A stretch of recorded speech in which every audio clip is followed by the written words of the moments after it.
Hi, welcome to our channel. இந்த வீடியோவில் மாரியம்மன் பண்டிகை அந்த வீடியோ தான் பார்க்க போகிறோம். மாரியம்மனுக்கு படைக்கிறதுக்காக அம்மா மாவெல்லாம் ரெடி பண்ணி வச்சுட்டாங்க. மீதி இருந்த சக்கரை பாகுல கடலை தேங்காய் ஆட் பண்ணி கடலை மிட்டாய் செஞ்சு எடுத்து வச்சாச்சு. நைட்டே பொங்கல்லாம் வச்சு மாவிளக்கெல்லாம் படிச்சுட்டு அம்மா வந்துடுவாங்க. விடிய காலம் 5 மணிக்கு இந்த மாதிரி தான் பூஜை ஆகும்.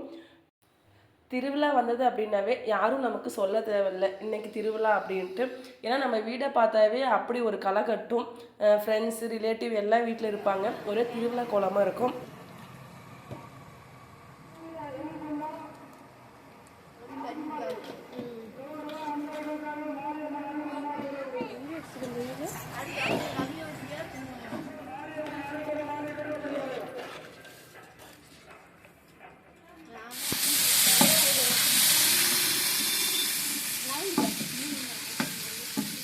தலை தெரியுது.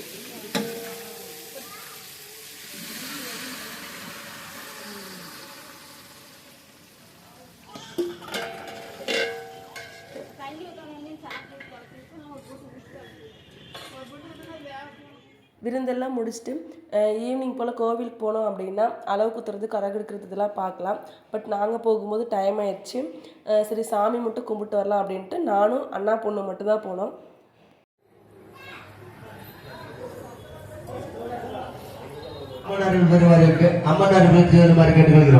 நூறு மொய் எழுதியிருக்கிறார்கள். அவரது குடும்பமும் செய்யும் தொழிலும் மென்மேலும் வர அம்மன் அருள் புரிமாறு கேட்டுக்கொள்கிறோம்.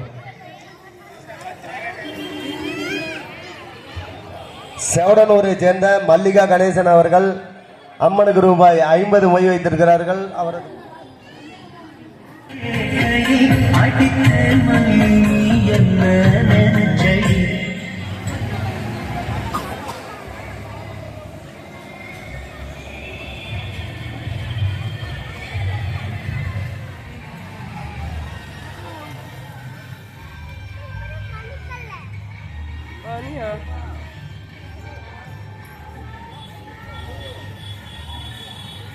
சரிவா. திருவிழா அப்படின்னாவே இந்த மாதிரி கடையெல்லாம் பார்க்கும்போது ரொம்ப ஆசையாக இருக்குது. இந்த வயசில் நம்ம போட முடியல அப்படின்னாலும் பட் நம்ம குழந்தைங்களுக்கு வாங்கி போட்டு அழகு பார்த்துக்கலாம்.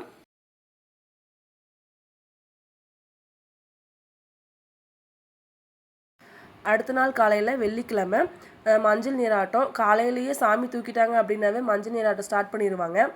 ஆனால் எங்கள் தெருவுக்கு வர்றதுக்கு எப்படியும் 3 மணி 4 மணி இந்த மாதிரி டைம் ஆகிடும். சாமி வர்றதுக்கு முன்னாடியே தேங்காய் பழம் மஞ்சள் தண்ணியெல்லாம் வச்சுட்டு வெயிட் பண்ணிகிட்ருப்போம். சாமி வர்றதுக்கு முன்னாடியே இந்த சின்ன பிள்ளைங்கெல்லாம் கலர் பூச ஆரம்பிச்சிட்டாங்க. சாமி வந்ததுக்கப்புறமா மஞ்சள் தண்ணி எடுத்து ஊற்றிட்டு சாமி கும்பிட்டு மஞ்சள் நீராட்டத்தை ஸ்டார்ட் பண்ணியாச்சு.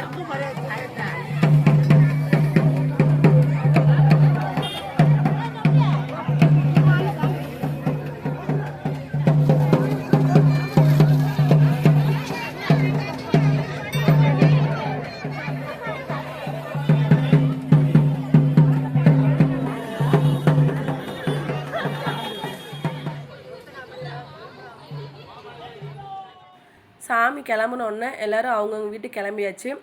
இனிமேல் இந்த திருவிழாக்காக இன்னும் 1 வருஷம் வெயிட் பண்ணணும். அடுத்த வருஷம்தான், அது வரைக்கும் வெயிட் பண்ணலாம்.